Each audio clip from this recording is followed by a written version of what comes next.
So I've started the modern shag by sectioning out our top, mid, and nape sections.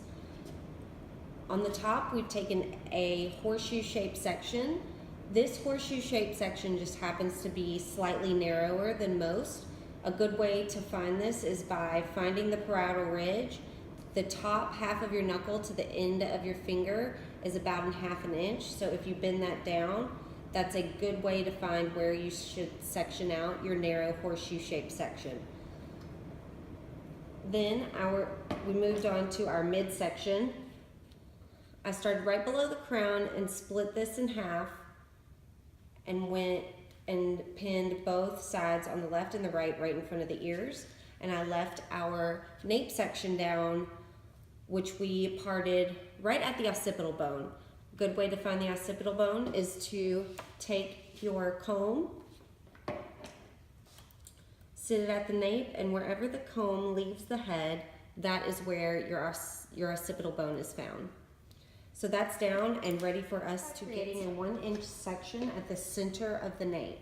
From here, we're going to comb our hair straight out from where it lives, and we want to grab put our fingers vertically in line with our section. Then we want to drop down about 4 inches, pulling straight down. Here is where we want to start our cutting, always in front of the fingers, pushing the hair down.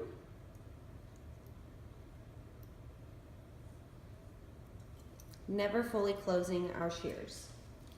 From here, we want to take another subsection just to the left or right, 1 inch.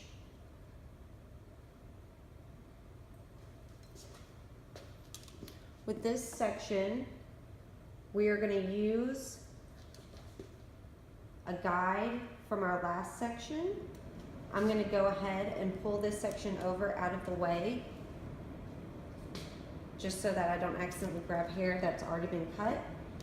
Our guide is going to come from the bottom of the perimeter of our section that we just did before. With this section, we're going to pull straight up. Again, fingers flush with the head so that we pull straight out.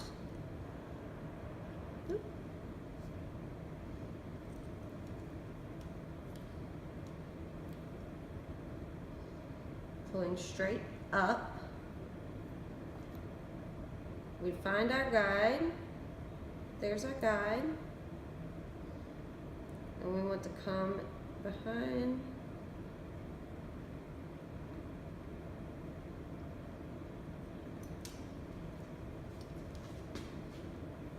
Coming straight down. From here, we want to move into our scary area.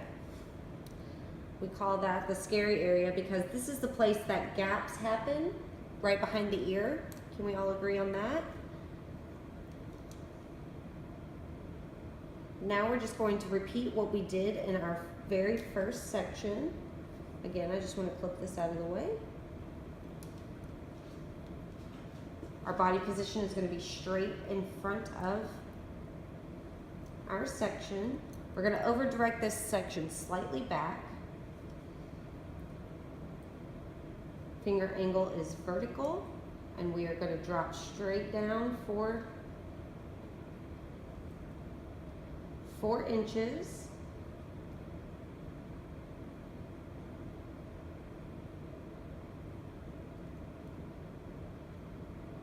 And just gliding across the top. Now I'm going to repeat everything that I did, moving around to the left side of our head.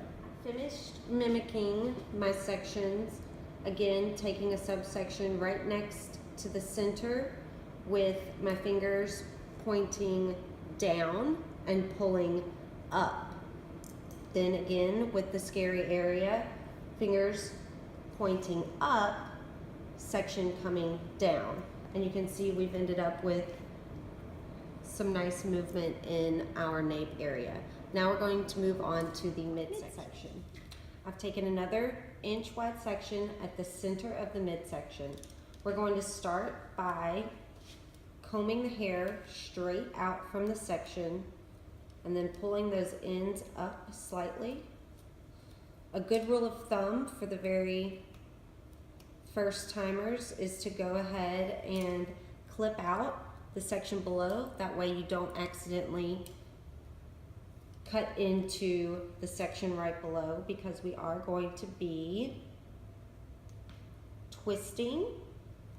So we're going to start by twisting, and again we're pulling up.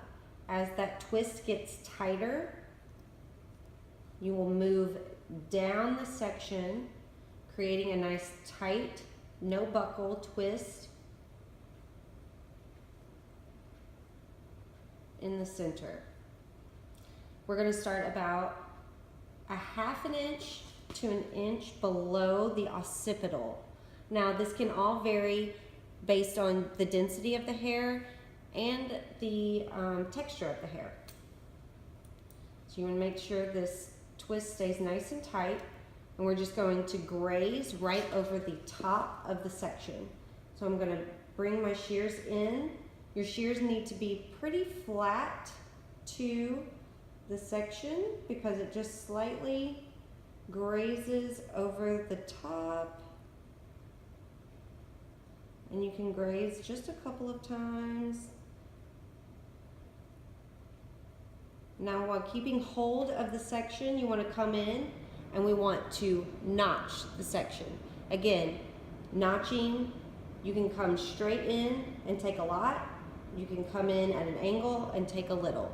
Again, all based off of the client's hair and their needs, which you have figured out in your consultation beforehand.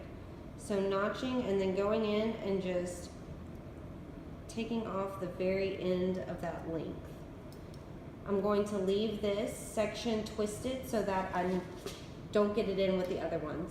From there, we're going to take another 1 inch section right next to our center section. That is much wider than 1 inch.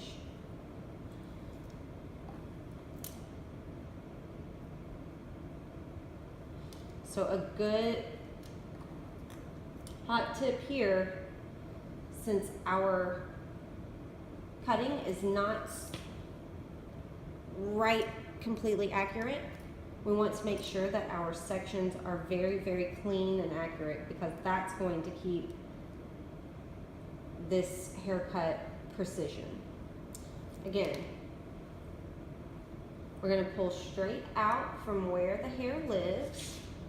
This time,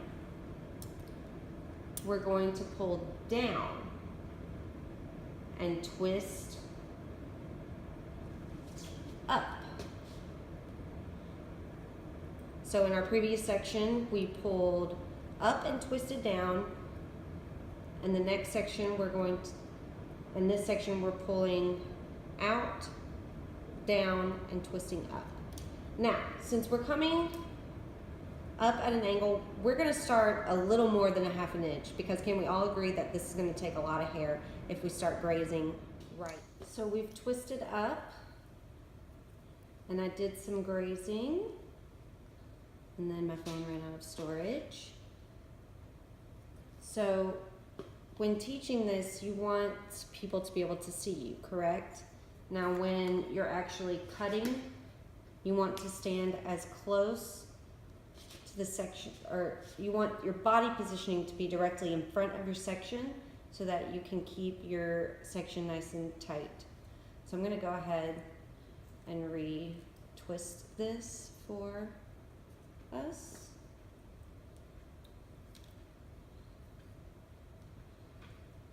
Starting down and then twisting up.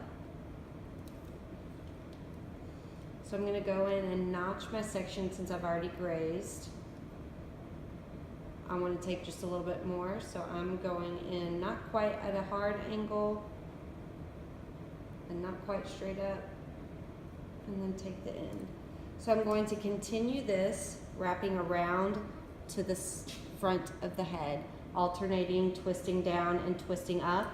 The front section will always, always, always twist back and down. Into the area where there's no hair underneath, we want to become a little more conservative. So we're going to start further down the length of the hair once it's twisted to start our grazing. That way we don't take off too much of the perimeter and create a gappy perimeter. We want to keep it nice and full on the ends. So I've finished my notching and my grazing.